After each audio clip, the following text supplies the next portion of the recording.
Hello. Everything good? Let's see. Looks like it's looking good. I hope it is. I hope it sounds okay. Okay, let's get started because I have D&D tomorrow.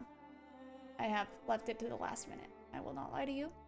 And I don't think I have to, because this dungeon is going to have 3 parts. Let me go ahead and actually show you guys.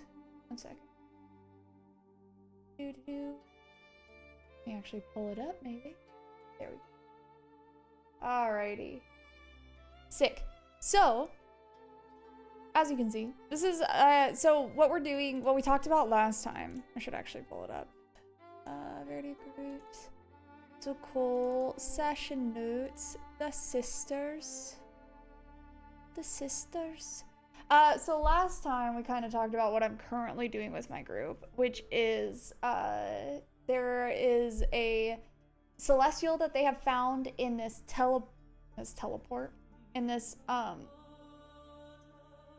portal that looks like 2 oases between 2 cities. Inside each of those oases is one of the 2 sisters, Tasneem and Namara. So they've already found Tasneem. Tasneem's domain, I hesitate to call it that, her domain was very much barren, very much had nothing going on there, and that was because she had lost her memories. So what we're going to be crafting today is Namara.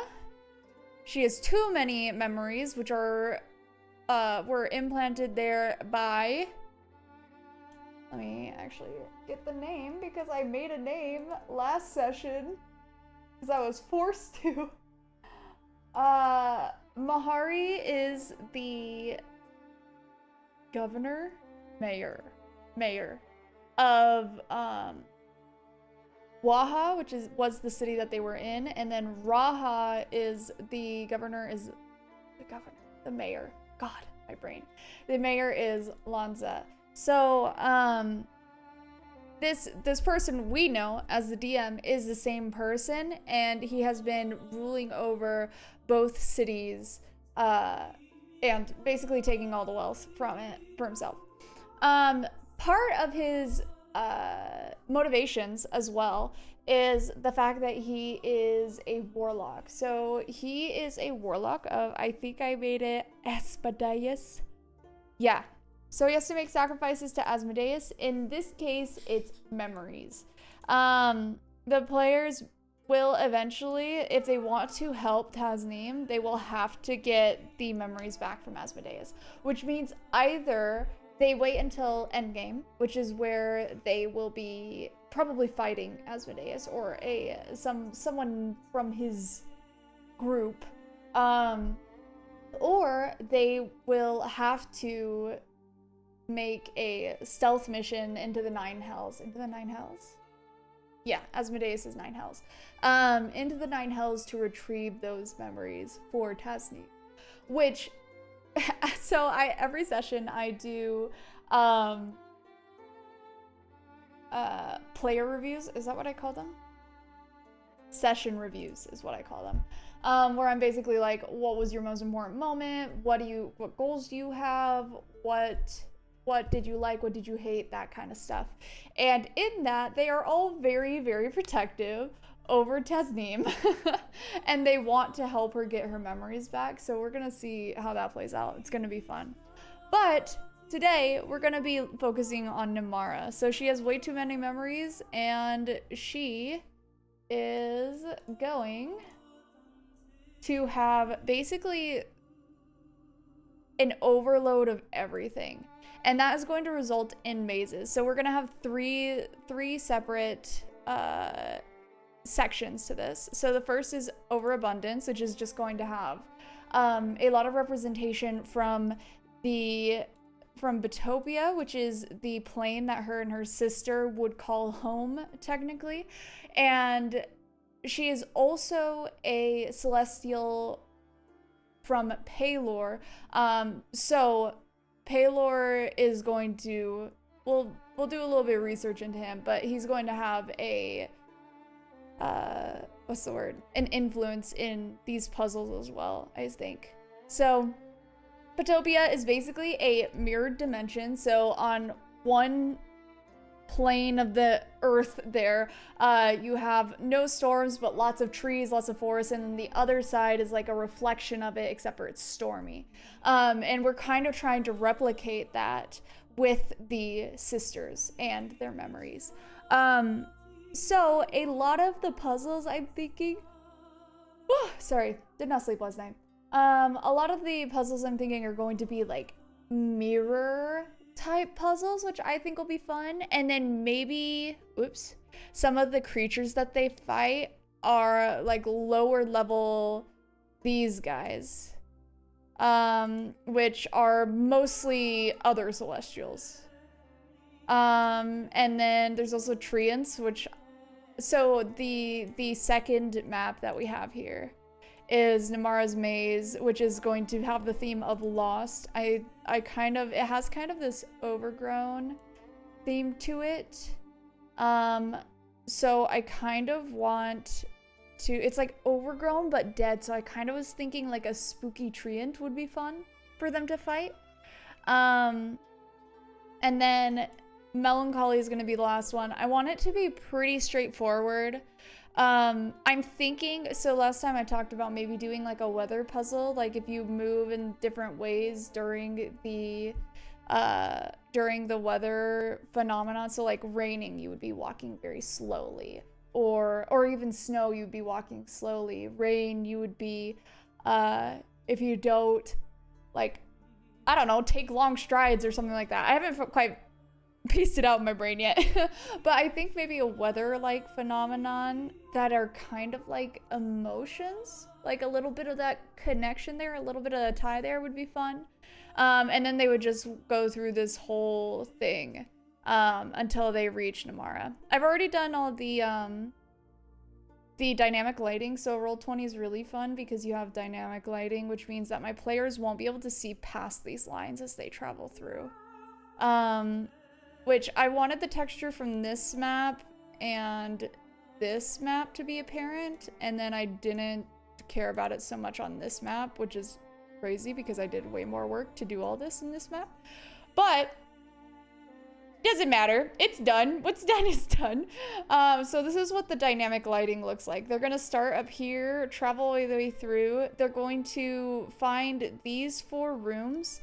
And then the final room is going to be in the center, and then they're going to have a puzzle to figure out, and it will lead them to this ladder in the second room, which they will then, I've cut off this exit here because I don't actually want it. And then their exit over here will go to this location. Yeah. So I'm excited to get rocking and rolling on it. So first, let's I haven't done this in so long. My brain is so not awake right now. So let's do, I'm wondering if like every dead end maybe has something that they have to fight in there. I think that might be fun. Or maybe like each of these rooms are themed after one of the Bitopia, there it is. One of the celestial types that are mentioned here. I think that might be fun too. So we did this once before, back in my day. We did it back in the Cave of the Elements. So in order to get into the Cave of the Elements, they had a puzzle they had to do to find like common ground, basically. And then in the Cave of the Elements, we had a lot more rooms that had a lot more fights and a lot more like puzzles to figure out.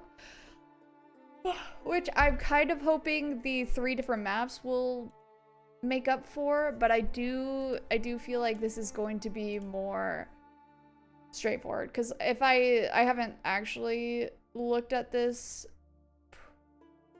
100%. Is there no way to get here? Hold on. This goes into here. It's a dead end. This goes into here. It's a dead end. Where did I mess up?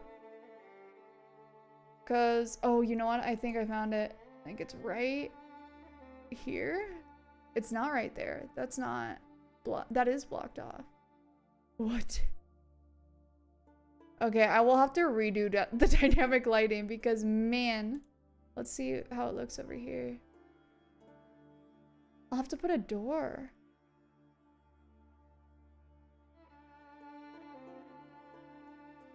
Because I just don't think there's any way to get over here. Unless, say... Oh, no, there's a way to get over this way. And then you go through here. And then you go over here. And then you go over here. Okay. Got it. We're good. We're solid. Never mind. Crisis averted. Easy peasy. Okay. So... I kind of... I think maybe let's focus on the center room because I think that's what I'm most excited about. And I can only work off of vibes only. So let's do... What if we did statues of each of the, like, some of the celestial creatures that we have in Botopia and made those relevant to this? I imagine... So none of my players are wizards, which is tragic for me who loves wizards, and is also tragic because none of them have a super high intelligence stat, which means that Arcana's a bit of a struggle, and so is investigation.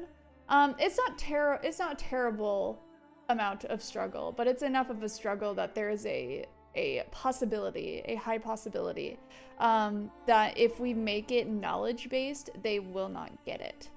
So let's do some research. Let's take a look at our stuff. Let's do Solars, Planetar, Hollyphants. What are those? I'm not familiar with those. Oh, they're so cute! What a little man! Oh my god! They're so cute! A Hollyphant looked like a tiny little flying elephant, about 2 feet, 61 centimeters in length, with golden fur and wings. Someone who had encountered Hollyphants claimed that their wings were golden like their fur. Others insisted that the wings were shining white. Its small tusks appeared to be ivory. They had an alternative form where they're huge! Mastodon. Whoa. A big old boy. An ancient relative of the elephant and the mammoth that had a long pair of tusks. Interesting. Mastodon.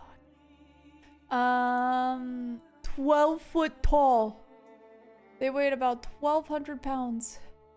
In their small form, the golden fur of these elephant creatures seemed to glow. Okay. We could do, because we have like a mirror theme going, we could do something where you have to reveal the true form of the statue, which could be like an individual puzzle for each of these little sections. So let's go ahead. Let's get this bad guy. Let's save image as... let's do new folder, Namara's maze. Let's do new folder for, let's do Celestials. Oops, I was going to, so this is Hollyphant. Save. All right. For enemies, we're going to move Namara. So I found this on Pinterest and it's so pretty and it is just exactly the vibe. So we'll put it in Namara's maze because I like being organized. So what I do for Roll20, just to double check every time, is because it gets kind of pissy when you don't have things squared off. So I just make sure all of my stuff is squared. Done. Easy W. Save. How do I just save without? So annoying. I can't just save? I can't just save. Save.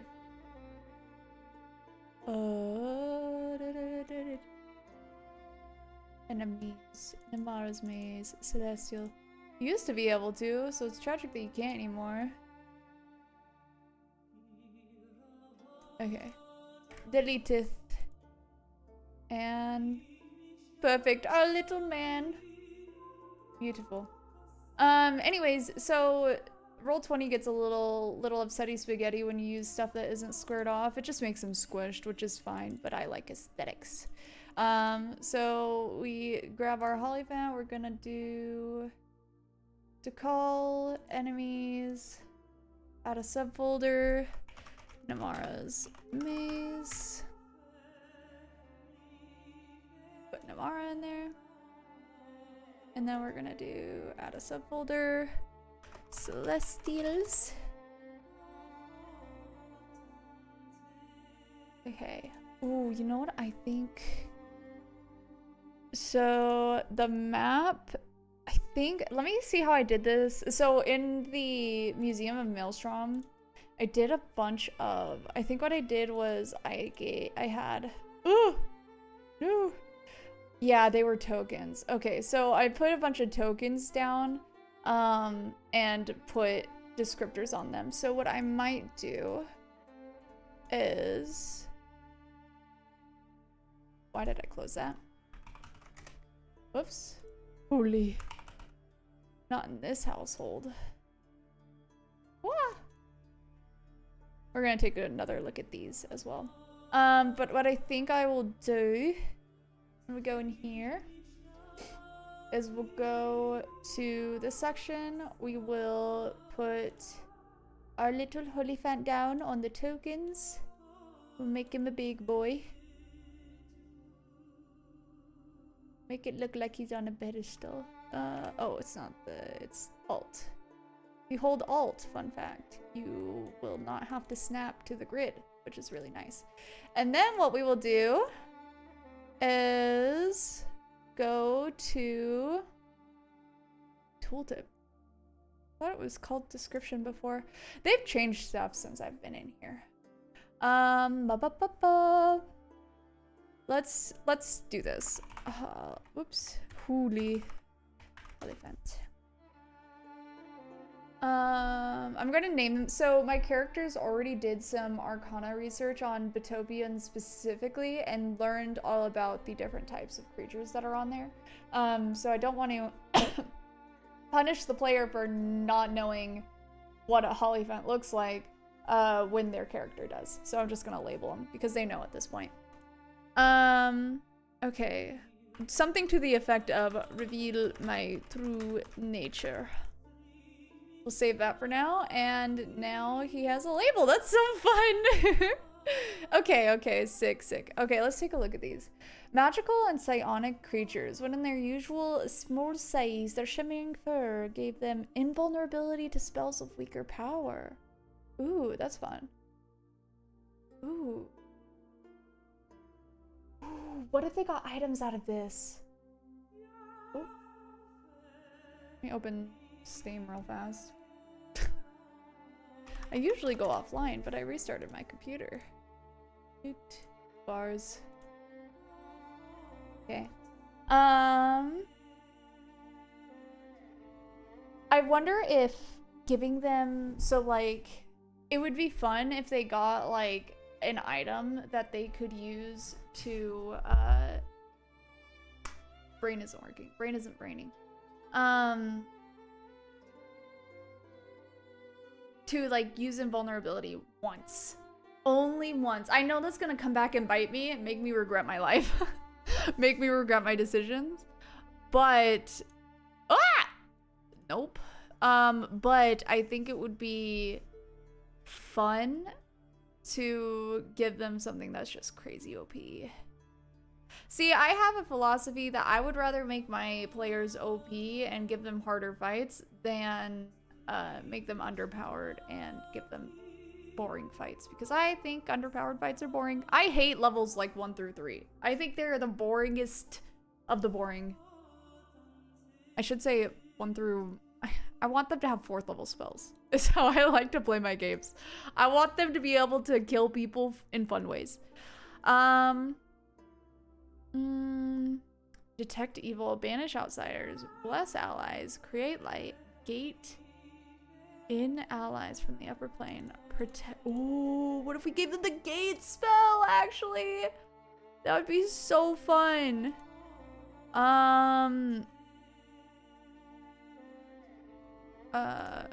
Gate 5e.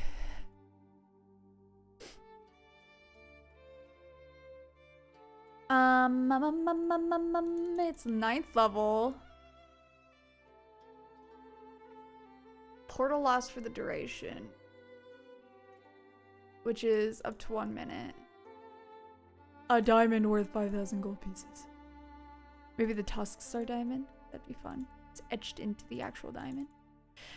Portal has a front and a back on each plane where it appears. Travel through the portal as possible.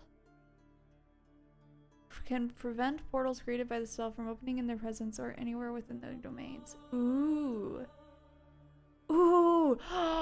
They could use this to get to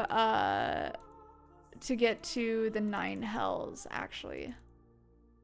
I could just give them teleport. What am I doing? What am I doing? I should just give them a teleport spell. 1 through 3 are a blast. The most creative problem solving comes from the time when your characters have the least character resources to expend. Yeah, but then I'm so worried about killing them. And I don't know. I guess that's the fun of being the DM, is that you can change stats however you want. But I also want the fights to be hard.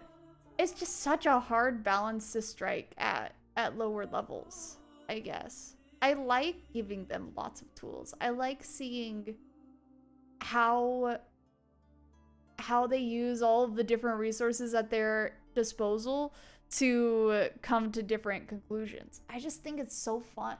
Like, they're gonna be trying to find the, they're gonna be trying to find the crystal to get to Namara, and that's gonna be interesting because I've told them you can do this without magic and I haven't told them this part, but they can reverse engineer how they found Adwin by searching for Adwin's name or presence in the archives of Raha, which is the opposite of what they did. They had the crystal first and then they searched for Adwin, so now they can search for Adwin and find the crystal. Or find the building that has the crystal. But they were also talking about using locate object or detect magic, which they quickly scrapped that because the Raha is like basically illusion central. And they like, I don't know. I like having options. I hate feeling limited, and I guess I hate it when my players feel limited too. Is probably the behind all that.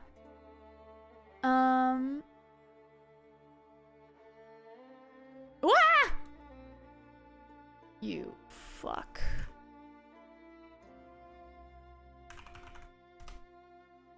I hate it when I accidentally click stuff. Has a limited number of psionic powers as well, including forms of... What is this word? Clairsentience? Is a clear feeling or sensing. They're experiencing an awareness of other people's emotional energy. Oh. Oh. That's fun. This Hollyfair is actually so fun. It's giving me so many ideas. Okay, let's write some of these down. The call group, the session notes, the sisters. 26 is... That reminds me, I have not listened to last session, which is a bummer. I guess I'll do it tomorrow for the game. Namara's Maze.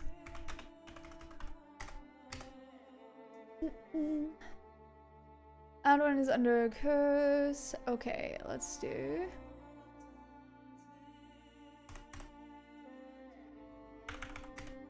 Doot. Namara's maze. Bars. Okay.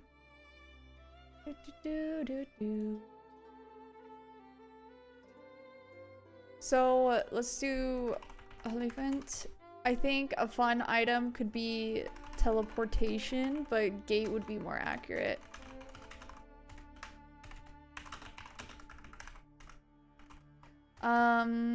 I love the idea of using the clairsentience because detect emotions. It would be so fun for them to have just like a to have an ability to just know that someone is telling the truth once. That'd be really fun. You said mirrors are important here, right? What sort of benefit will the players get from looking at the terrain with a mirror or similarly polished surface? How do you mean? Are you saying like make the texture of the map a mirror?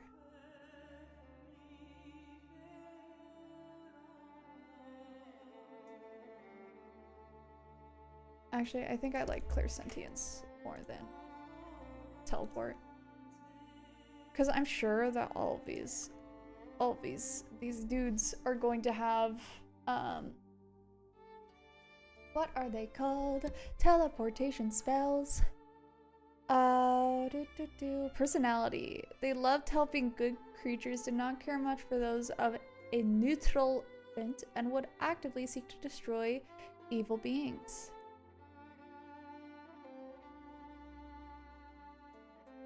They would do all they could to avoid having to battle with good or neutral creatures.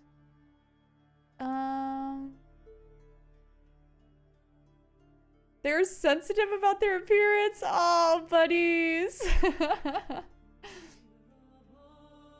Visitors to the plains were advised not to speculate on their origins as they took offense at this. Otherwise, the typical Hollyphant did not take itself too seriously, and as a rule, they strongly enjoyed harmless pranks and joking.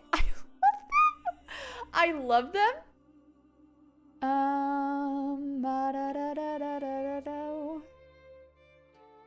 Native to all the good plains, but especially in the Beastlands, Batopia, and Mount Celestia. On one of their home plains, they could be found in groups of 1 to 3. I mean, if they have a mirror on them, can they use it to reveal secrets? Oh, that's so fun, actually. I like that a lot. Traps everywhere. We can, like, put those there and mirror reveals them. Or we could do a puzzle where they need to use the mirror to find the answer. We could make that in one of those 4 rooms. So like one of these rooms, we could have like a mirror just like in the middle of the floor and then have them use that. That'd be fun. Concept of mirrors is important. Yes, I like that a lot. Thank you, Mr. Meatball.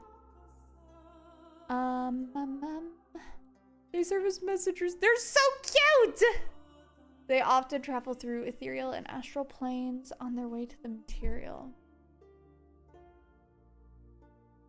They sometimes served as advisors.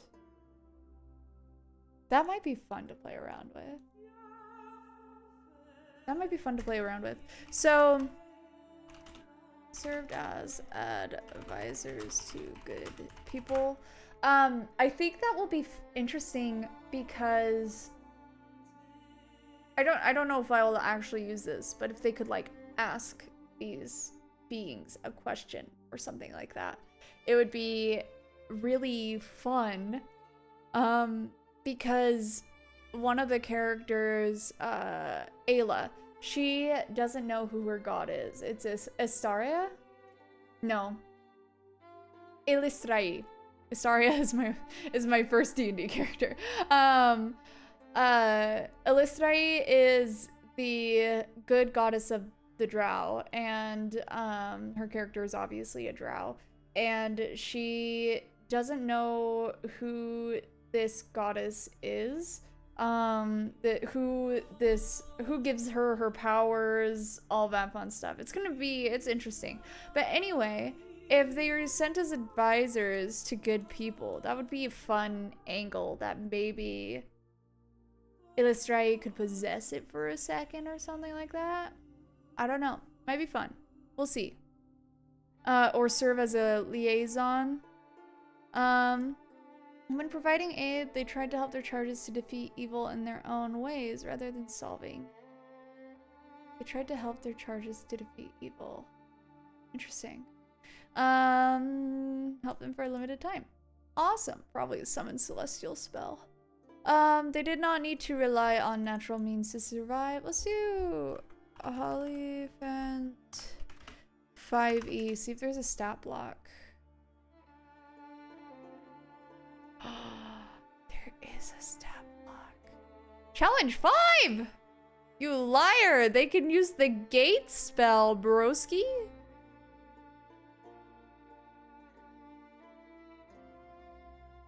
Hold it off. Also propelled at a great speed. They're just so... Look at how fucking cute he is. Anyways. Trumpet of Sparkles is crazy. They said we will make him cuter. Okay.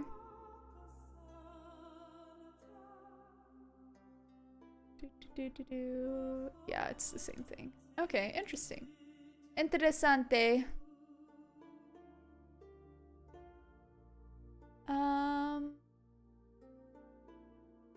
Okay. So do we use the stat block or do we use the hypothetical from Forgotten Realms? Or do we use a mix? Might be fun.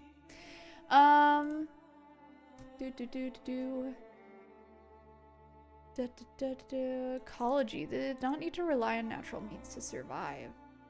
They required neither food nor drink, nor did they need to sleep. They could eat and drink, and they often did so, just so those around them would not feel uncomfortable. Cute!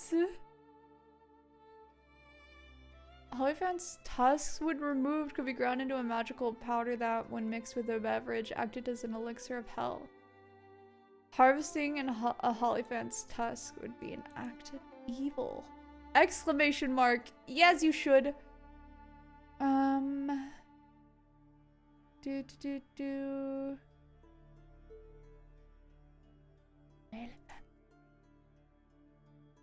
Oh, evil elephant. Got the Holyphant and the evil elephant. That's fun. Okay. Okay. Alright. We got some good ideas going for the Holyphant. Holyphant. Let's see here. Not that one. We're looking at Bitopia. Let's just do a quick...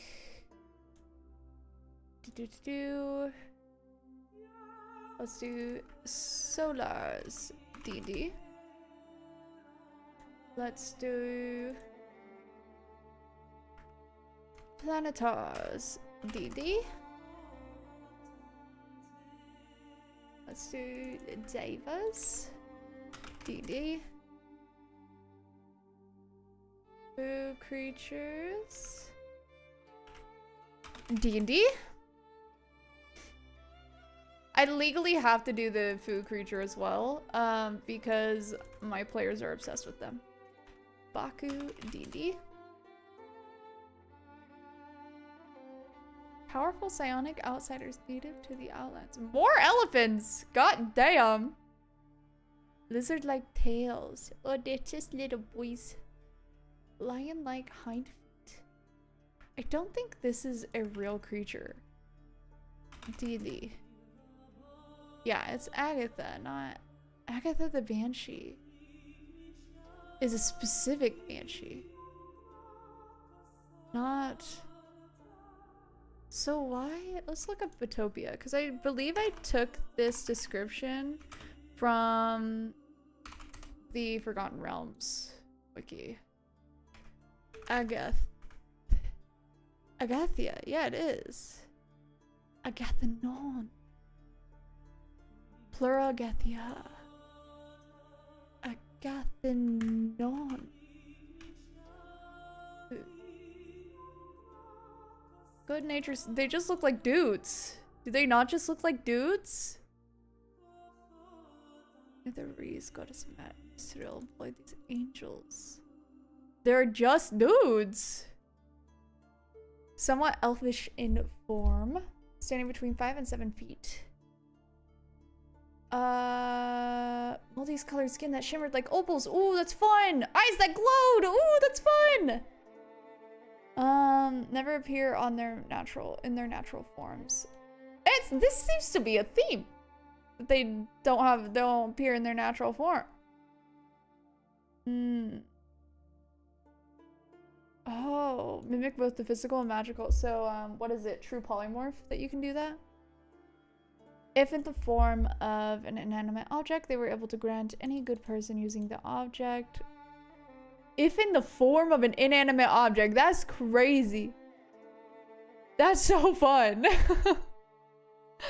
And besides the inherent magical abilities common to all angels. Clairaudience. Oh. Is the same as clairvoyance. Can I type? Clairaudience. Parapsychological ability to perceive information through paranormal auditory.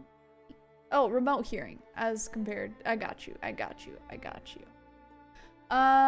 Extrasensory perception to observe others at will, and they could hold others from moving. They were able to become ethereal and travel to the astral plane. And Agathinon was immune to magic spells that would drain life or cause instant death. Disintegration, positive energy, can't be harmed by mundane weapons. Telepathy. Could not be slain if not on its home plane. Its spirit would reform on its home plane over between 10 and 60 years. So this is actually something that's fun.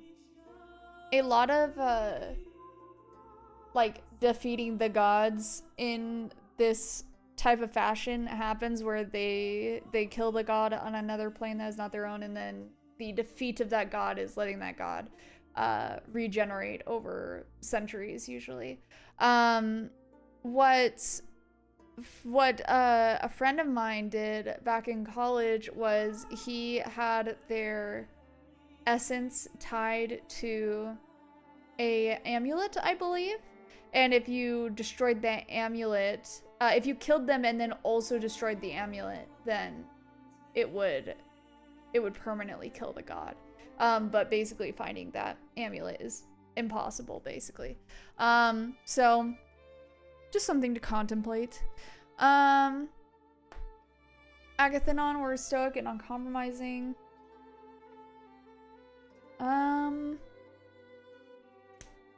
Devoted to the cause of good. Combat. They always transformed instead of fighting in their natural forms. Well, that's just because they're dude, you know? Oh, positive energy damage. That's fun. Typical clerical blunt weapons. They did not wear armor. As shapeshifters, they felt hindered by such an outer shell. They did sometimes use shields. Okay, so this is like basically they Hulk out instead of just transforming. Like when you do polymorph, your clothing and everything like goes with you into the new form. Warriors of the Asimov. If the blood war ever spilled into the upper planes, they were the ones to respond.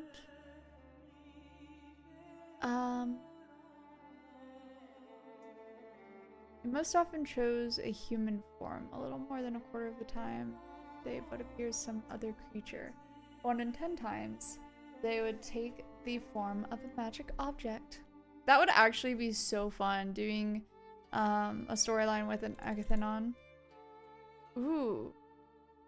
We could have Elistrai. She has she's very much in hiding, so maybe like her only liaison to the prime material would be an Agathanon.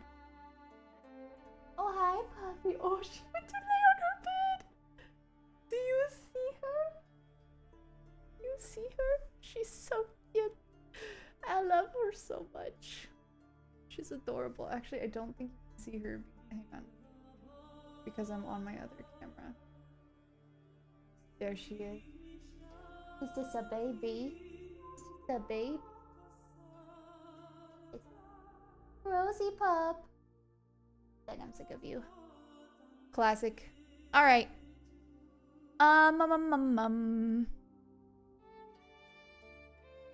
Yeah, that's fun. I don't know if I want, because they just look like dudes. They really do just look like dudes. So maybe we do something else. Let's do, I don't want to do another elephant. We have to do food creatures legally.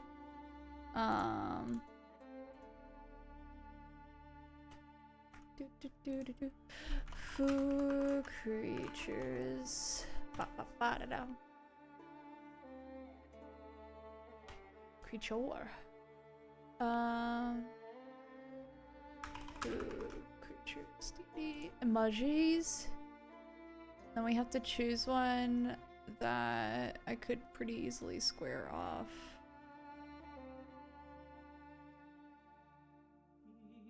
Still looks cool. I really like this one. It's almost too sketchy. The vibes. Oh, this one's sick. Save image as. Food. Oh yeah, did it. Creature. Open sesame. Cropperoonies. Oh, square. Oh, she lay on the floor now. She says I'm over it. Save. Bars. Oh, the other one, it was because it was a web link, not a JPEG. That's why it wouldn't let me save. That's fun. Okay. Upload a Roonies. Choose a file. Food creature.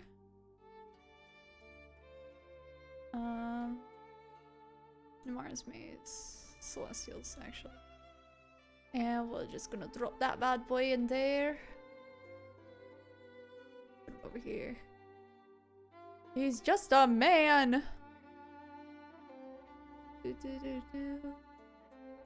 There. Oh.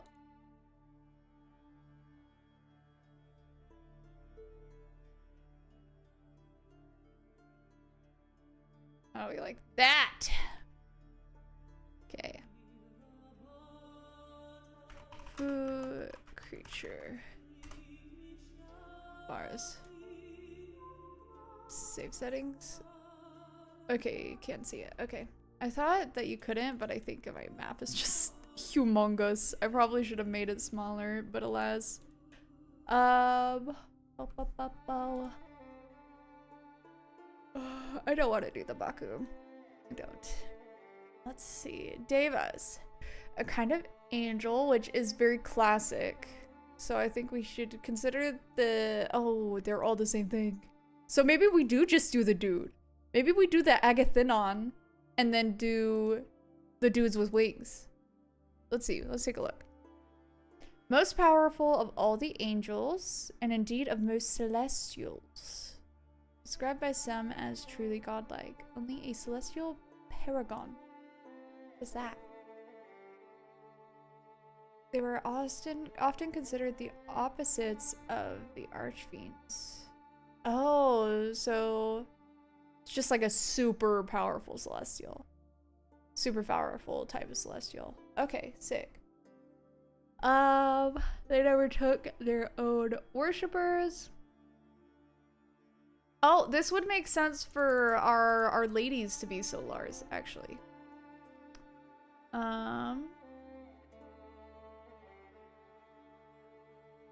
Whom they owed their allegiance. So they're probably the Namara and Tasnim are probably solars of. I mean, I knew they were celestials, but I didn't look into which ones. So they're probably Solars of Pelor, which would make sense as well. They're probably Celestial Paragons because they are just like one of the earliest forms of angels, of Celestials, and they're also the ones that Pelor probably put a shit ton of his power into. So, Celestial Paragons, question mark? Never took their own worshippers. Instead, they often served as the direct hand of the divine being to whom they owed their allegiance. Even the demon lords feared these holy celestial beings. Interesting. Have a deep commanding voice. Human-like. Beautiful. Da, da, da, da. Do, do, do, do. Do, do, do, do.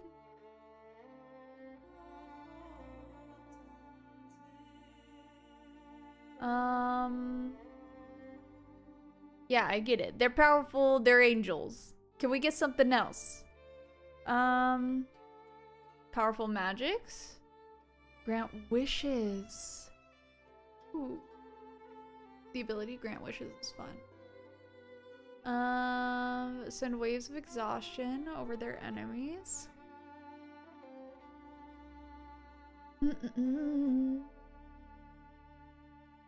Control the weather.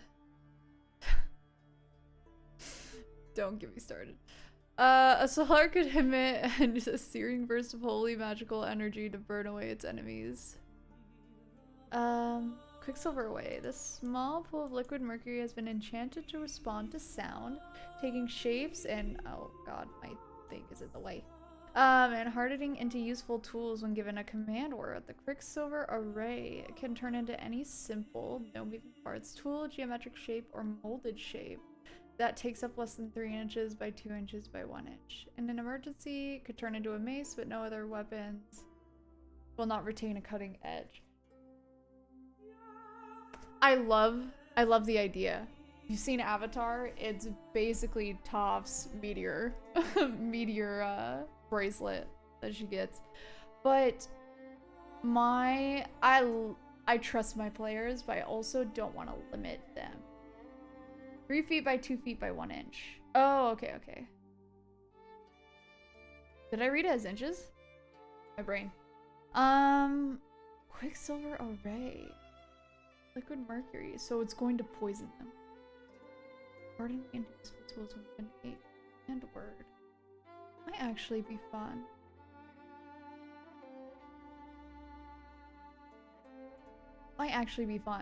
But my brain can't get past the idea of it being liquid mercury, but we could change that to be anything. It doesn't have to be liquid mercury. Handle it with gloves. True and real and true. Phoenixes! Ah! I fucking love phoenixes. Gate in Planetars or Devas? Oh, teleport them in. Bar all the same immunities and resistances, surrounded by a protective aura. Good, blah blah blah blah. They're just angels.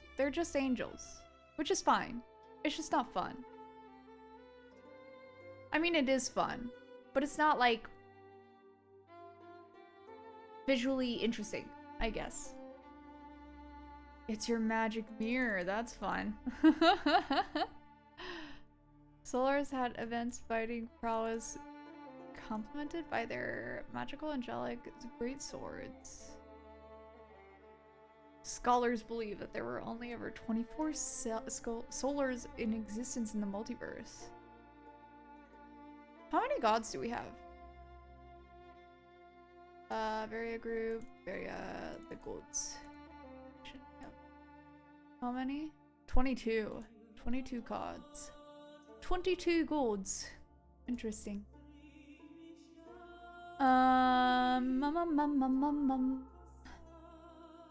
As the minimum value. Earlier scholars. Interesting. They could travel to any of the planes of existence, but only when directed to by the powers. I imagine them as lawful good. Are they? Yeah. Extremely lawful good. Will only do what their general tells them type vibe. Very Captain America of you. Perhaps once in several millennia they might be called upon to lead armies.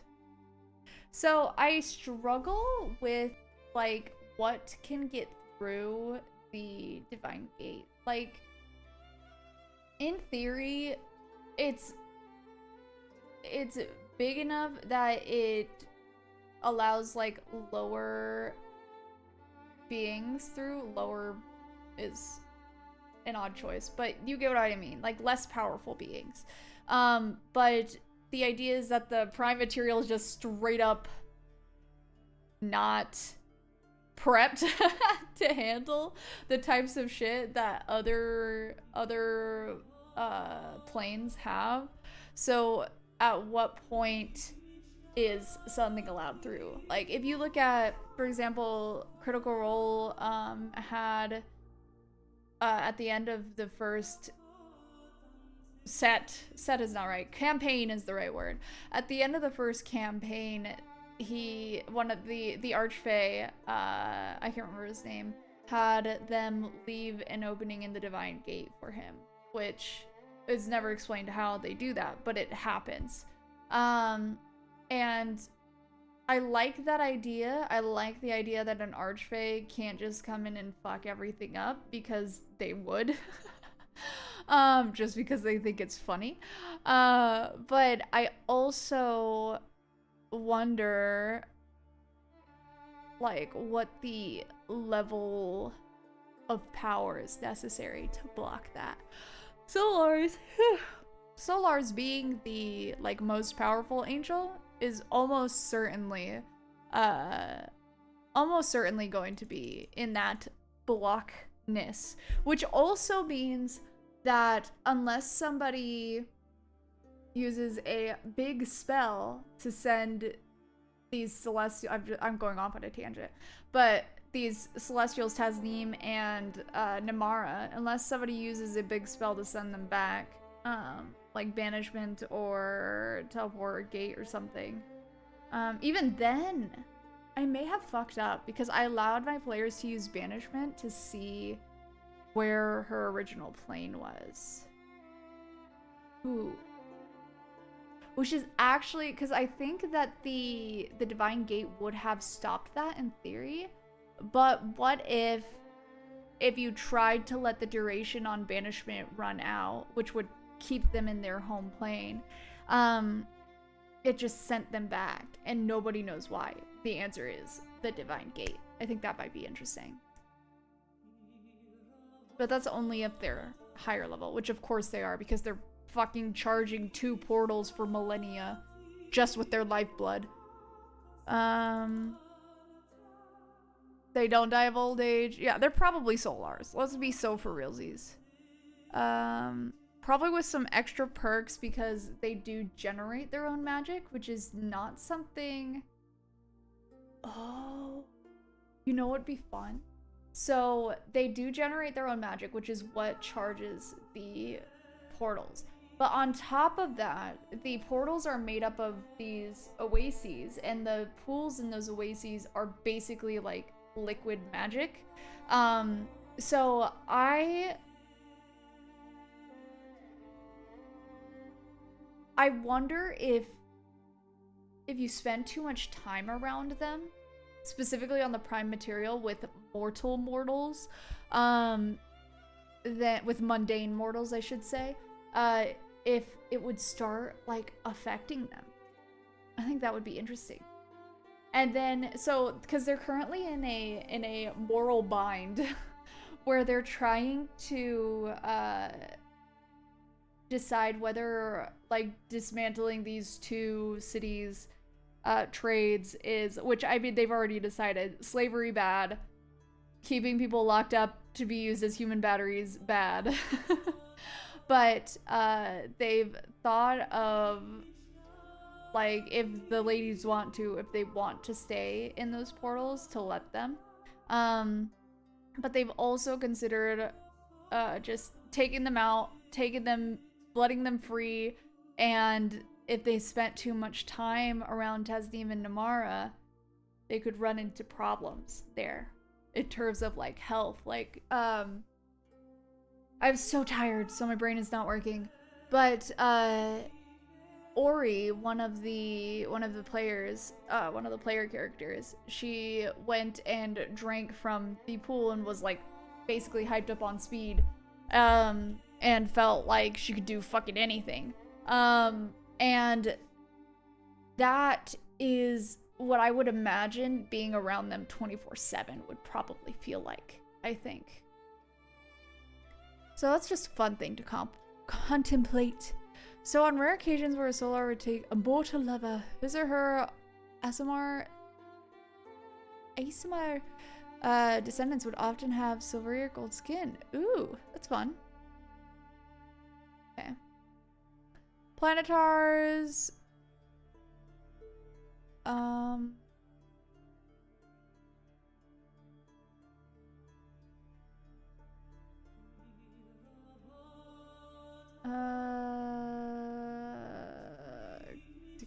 God, I got a message. Hang on. I will look at that later. Okay, so along with Solars, they were the most powerful of the Celestials, apart from the Celestial Paragons, known to be in service to deities Daenerys and Ilmater.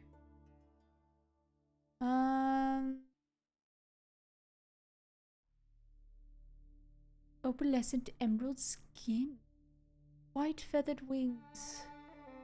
So Solars are more like metallic.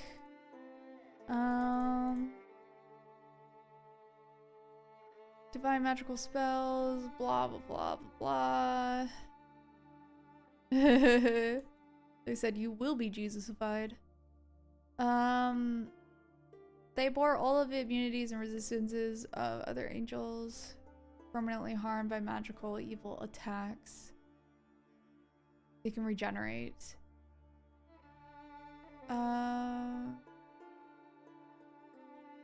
They have true sight, that's fun. Great wings of planetars allowed them to fly at great speeds with excellent maneuverability in the air.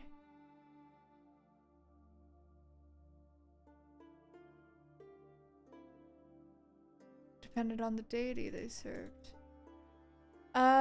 Strength and confidence, inspired goodness they inspired goddess in others by the power of their deeds, not their words.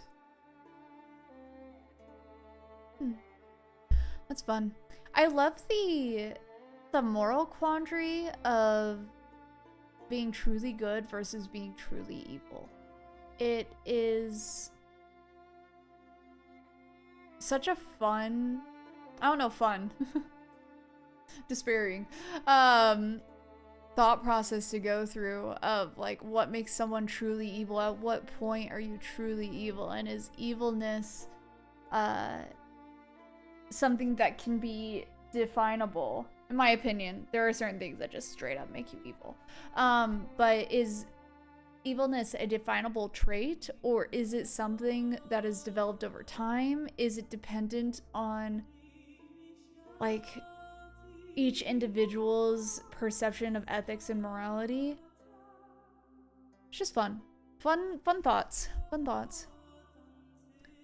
Society number more than 100 were found on the slopes of Mount Celestia.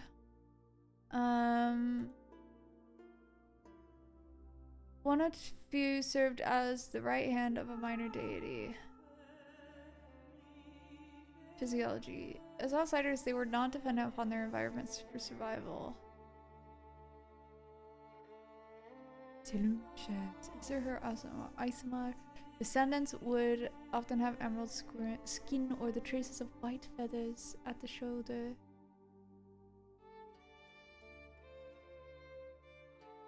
Interesting. A Deva.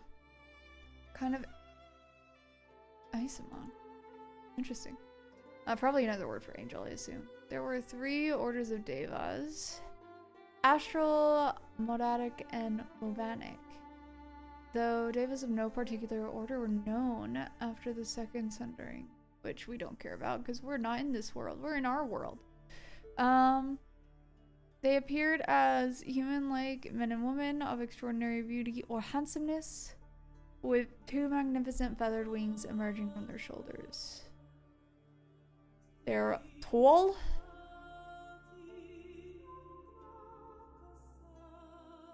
Monadic. It's gonna be another racist thing. Kind of angel and members of one of 3 orders. Most patient of devas. It's not racist. Okay, we'd love to see that. It's really 50-50. It's really 50-50 when you go into the background of certain creatures in D&D. Late 15th century, they were known for their silvery skin and lustrous eyes and hair. They hated clothing, donned simple loincloths or other coverings.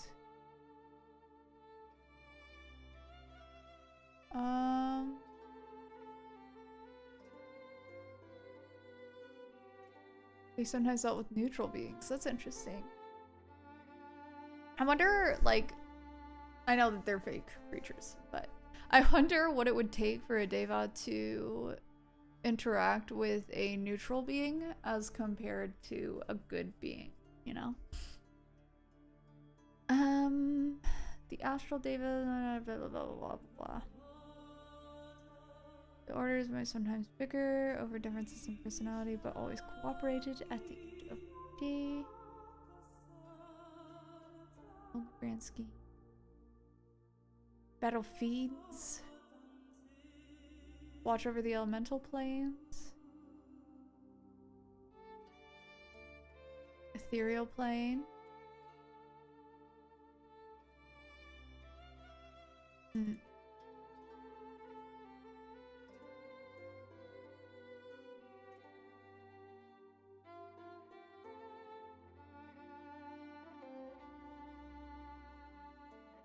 Disguised as humanoids or animals, rarely in their natural forms. So we've got another one of those.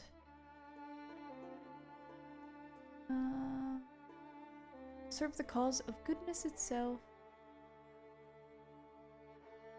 Powers. All parts of their body vanished completely. Oh.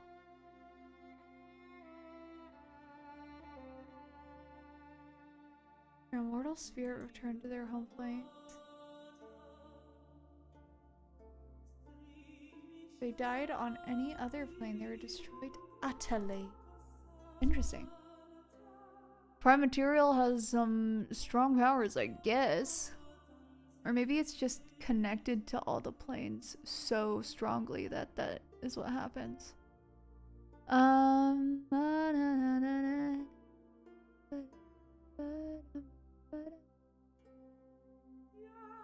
Name for figures from Indian mythology. Oh, interesting.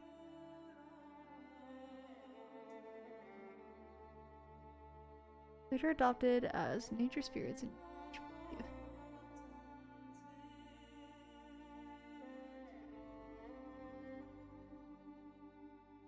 Sanskrit word that translates as deity, god, exalted one, or shining one. Is the masculine form, Divi is the feminine form. Interesting. That's fun. A nice little history lesson. I'm losing energy so fast, bro. Okay. Food creatures is definitely one of them. I think we do maybe the Agathanon. It just looks like a dude, bro. I don't know if I can do that. I think I have to do one of the, two of the angels. We can do like the metallic angel. Do like metallic boy.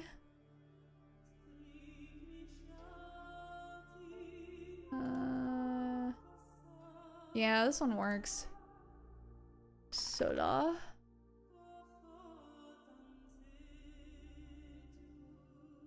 Save.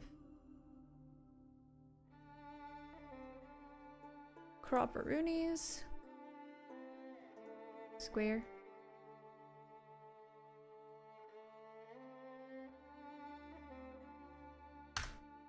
Okay. Sick.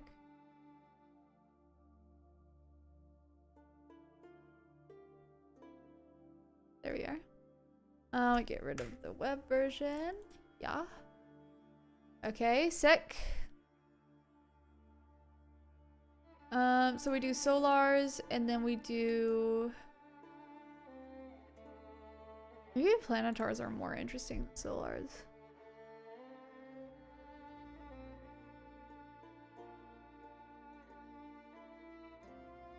Let's look at which one's more visually...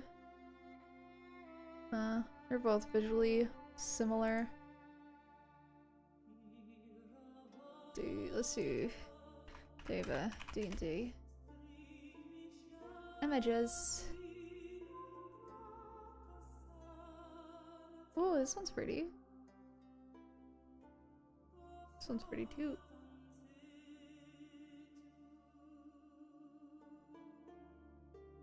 Oh, this one's pretty too. They're all pretty, but this one has metallic wings, which is more akin to... So let's do this one. Save image.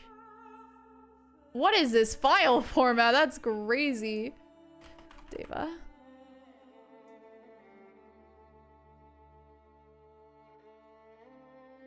Robberoonies. Oh, the pixels. Oh lord, the pixels. It'll look fine on Roll20, surely. Alrighty. Delete. Yes. Okay. Well, we've done no puzzles for today. But we have gotten started on some stuff, which is nice for me personally. Solar and Deva. Celestials. Deva. Solar. Bars. Bars. Let's do this silly little guy here. And then let's do that silly little guy here.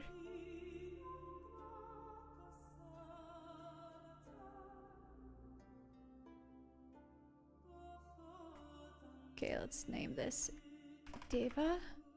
Check mark the nameplate. And then the solar.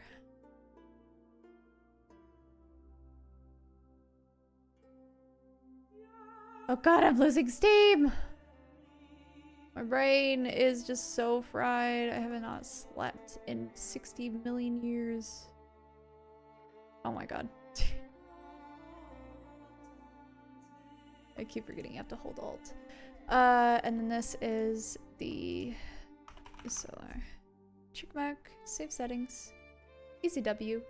Okay, so what we will do next time is I think we'll go room by room. I'll have some ideas of what I want to do for puzzles in those rooms. And then what I think I will probably do is dead ends. I'll probably have creatures that they gotta fight. I think will be fun. Maybe like lesser celestials or like creatures that like, ooh, nightmare creatures would be fun because we have basically a bunch of memories from people, which will be interesting. So yeah, all right. I think that's all that we're gonna do today. And then next time we'll do some actual puzzles because all we did was research this time. We'll do some puzzles. I have some ideas of what I want to do, mostly surrounding the reflection. We could do one where they have to like pose in the same way as some my brain isn't working. As some statues, which I think will be fun. So we'll take a look into that. We'll see what we come up with. But anyway, thanks for hanging out. It was a good time, and I'll see y'all later. Bye.